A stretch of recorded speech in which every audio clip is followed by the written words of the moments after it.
magic! Well, so I was told. Can't wait to start!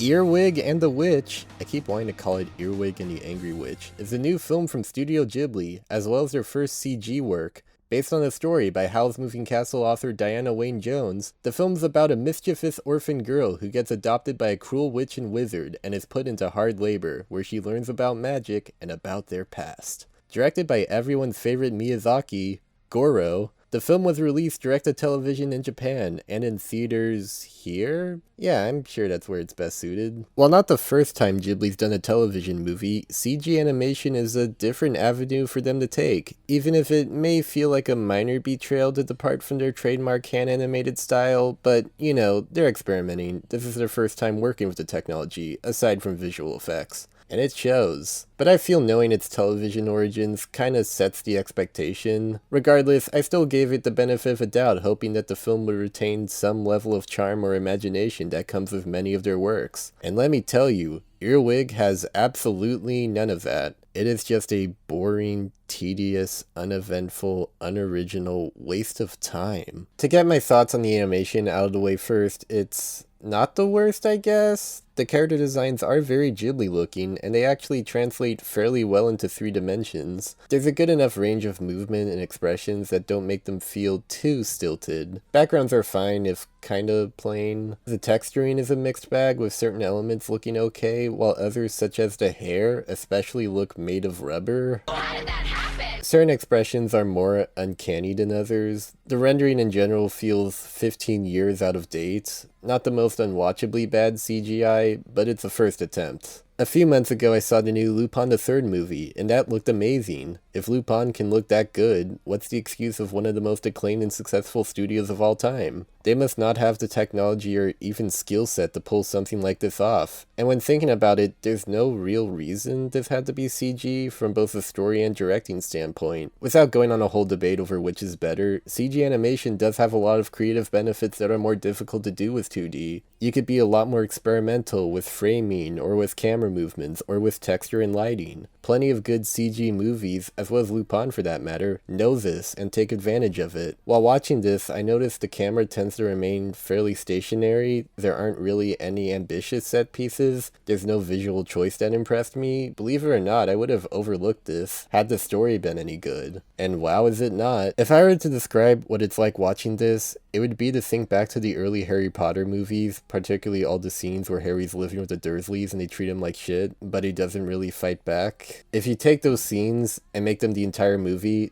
then you have Earwig and the Witch. 80% of this is set in a very small house with only a few rooms where the head witch yells at this kid to go pick out plants or to do her bidding or to do this or that while Earwig tries to plot her revenge. It's so monotonous, and so many scenes begin to blend into one another, and it's paced so poorly that it makes its fairly brief runtime feel interminably long. It doesn't help that despite being in 3 dimensions, none of these characters ever evolve past 1.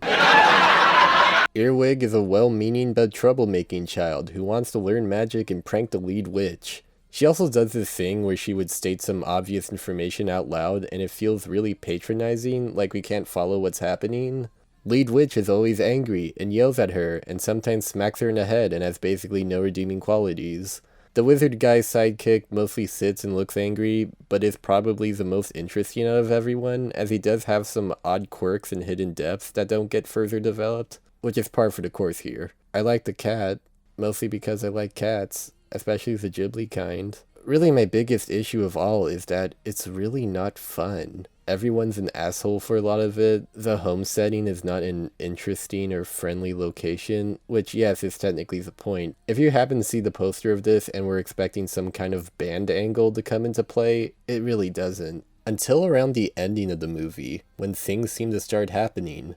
And then the credits roll. What a waste of time. I'm just trying to imagine watching this as a child. I would very likely get bored. Which isn't to say I only watched ADD sensory overloaded stuff as a kid, which I did quite a lot. But I enjoyed Ghibli too. I would watch Totoro and Kiki over and over again, and not much happens in either of those films, but given how bright and joyful and hand-drawn those two are in comparison to this ugly, mean computer generation. I wouldn't have that. I respect this studio so much. I've seen all of their work, and this is the worst thing they've done. It makes me respect stuff like Mary and the Witch's Flower and Tales from Earthsea more, because at least they had plots and endings. Goro, I feel bad for you. Your dad is one of the most acclaimed filmmakers ever, and he just came out of retirement for the 50th time. It's near impossible to compete with that. I respect you for making your art and for trying your hand at directing. But if this is what you're going to churn out, I'm just kind of embarrassed, man. I just hope Hayao finishes this next film because I don't want Ghibli to just finish off like this. Problem is that it's gonna take a long time to get here. Like they're completing only a minute a month? Jesus, dude, quit smoking! 2 out of 10. What friends are supposed to do, oh yeah. Bye, bitch. Tom and Jerry is the latest masterpiece from acclaimed filmmaker Tim Story of Shaft remake, first 2 Fantastic Fours, and 6 Kevin Hart movies fame. It's about the iconic cat and mouse duo hanging around New York when they happen to wreak havoc at a fancy hotel, and Chloe Moretz has to deal with their shit so they wouldn't interfere with some important wedding. You could write that synopsis on a bar napkin and sell it to Warner's for about $79 million. Tom and Jerry, the shorts and all, really don't need any introduction. They're one of the most iconic things on the planet, and they make money, which is why they visited Willy Wonka. They had a million movies already, including one that also made it to theaters, but it wasn't really about them, and it had them talk, which is just kinda wrong. What do you think I am, a dummy? You said it. This, being their big theatrical comeback, has them riding on the coattails of the popular, iconic animated character in real-world hanging out with human celebrity subgenre. You all know exactly what I'm talking about, like Sonic very recently, like Smurfs, like Rocky and Bullwinkle, which also had the titular duo portrayed in stylized CG, helping out white blonde women. If there was anything this improved on from whatever that other Tom and Jerry film did, Tom and Jerry don't talk this time, which, good. Unfortunately, despite being their movie, it's still not about them. It's like going one step forward and one step back, thus ending up in the same spot as before. Our real protagonist is Chloe Moretz, and she's an out-of-work hustler who gets his fancy job from stealing a far more qualified person's resume, which makes this character very difficult to root for throughout. She hires Tom to get rid of Jerry, while she befriends the bride-to-be of this fancy wedding who's nervous about going through with the engagement because the groom is an idiot. Don't you care about their relationship?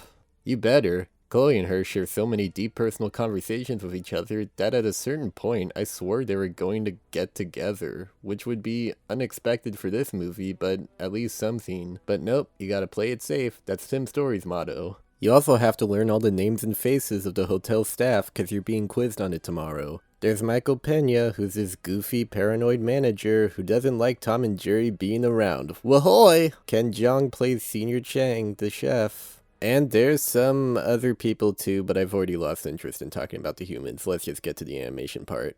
The movie goes for an unusual approach by having not just Tom and Jerry, but every single on-screen animal be computer-generated in a cartoony, cel-shaded art style. And in both theory and practice, it is odd, to say the least. The animation on its own is fine. They do move with a decent level of fluidity, at least for the most part. Their CG-ness becomes obvious during the more slower, subtle movements. But I will admit the more fast-paced, action-y fight scenes do have some pretty good energy to them. Would have been nice to see them more often. The designs on everyone also look alright, keeping in tune with a very MGM 1950s era look. Those elements are okay, but it's everything else that's very questionable. For one thing, the cel shading in regards to the live-action environment. While I respect them for trying something different instead of the usual repugnancy, it has such an odd clash with the live-action actors and backgrounds that it feels like they coexist in a whole different realm of reality from one another. And the lack of real-world shading gives off an unintentionally cheap look in some cases, like I'm watching video game graphics instead of the finished VFX. It doesn't help that everything is shot very boringly with lots of static scenes of people talking to each other, only there's a cartoon nearby. There's an animation test floating around where they put Tom and Jerry into La La Land, and they look great there. Their shading and movements look a league above this film. Was it just too much time and effort to do it that way? Did Tim Story have other plans? And another thing that made watching this weird was just the general world building.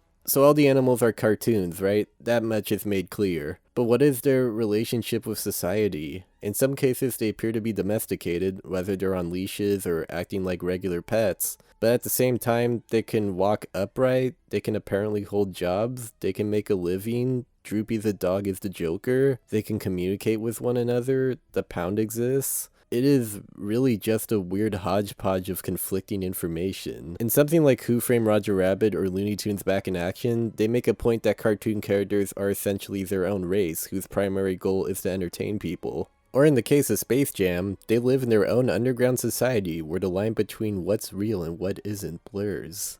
But that's too creative for this film. What we need is to have a soundtrack of all the hippest hot beats for the radio playlists. It literally starts with a bunch of birds rapping to the camera, which sets the tone pretty well from the get-go. One thing about the Tom and Jerry shorts is that, racial stereotypes aside, there is a level of timelessness about them. It's always in the house, and the music is very orchestral. Here, it is very 2020 in terms of attitude and how much slang everyone says. OMG, is that a mouse? Trouble duty? I was hoping they would play the classic Tom and Jerry theme at some point. You know, the da da da da da da da da da da da. But nope, we need to have Tom lip sync to T-Pain. We can't have the sense of humor of Tom repeatedly getting pummeled speak for itself. We gotta have scenes of Spike the Bulldog taking a massive shit in the middle of the road. We need to name drop more things that people are familiar with. Tweet it up to Instabook Face or the TikTok. There was this one part I did find weirdly kind of funny. It's this interrogation scene where Michael Pena is trying to drift apart Tom and Jerry, who at this point are starting to get along, by lying to each of them, saying how the other thinks one of them is too emotionally distant, and stuff like that. It's a very tired cliche, second act breakup kind of thing, but what I found kind of funny is how Pena is talking to each of them like the other said these specific things about them, but like, Tom and Jerry never talk. How would he know? I'm probably thinking way too hard and giving this stupid movie too much credit for finding the underlining idea of a scene humorous, but I don't know, that's what I thought. Obviously, this isn't a very good movie. It falls under a common issue with any movie you make about Tom and Jerry. You can't have it actually be about Tom and Jerry. They're both mute characters, for the most part, and they have to fight a lot. Neither of them have strong enough characteristics to carry an entire feature. Although they do try a little here, Tom apparently wants to be a pianist, and Jerry's just a little fucker throughout. I mean, everything bad that happens is literally his fault. Tom and Chloe Moretz are just trying to make a living, and Jerry has to cause shit for everyone. I've always liked Tom better of the two anyway. I mean, hell, look at their HBO watch lists. For Jerry, you have Courage the Cowardly Dog, which is good, but like Tom Thumb and Thumbelina, 2017 Ben 10, Chipwrecked? While meanwhile, Tom's list has got it all. Gumball, the two Babe movies, Infinity Train, Barnyard, The Cat Returns, Cats. He's got taste. So yeah, it's not good. It goes on for a little too long, but I'm also not super mad at it. I don't know. It entertained me in a very turn my brain off and just kinda unwind for the night kinda way. Maybe I just like the scenes where Tom and Jerry are just hanging out together with little human interaction. Maybe I had my expectations so set that I just embraced the mediocrity. I felt like watching this on HBO Max was the right call, as I probably would have been a little more pissed had I seen it in the theater, which granted, even in a good year I probably wouldn't do. It's a dull movie that I'll forget about once this review is over, but I won't be surprised if a few years from now people who grew up watching this will make a defense video about it. As for now, it's not worth giving a rat's ass about. 3, probably a 2 out of 10.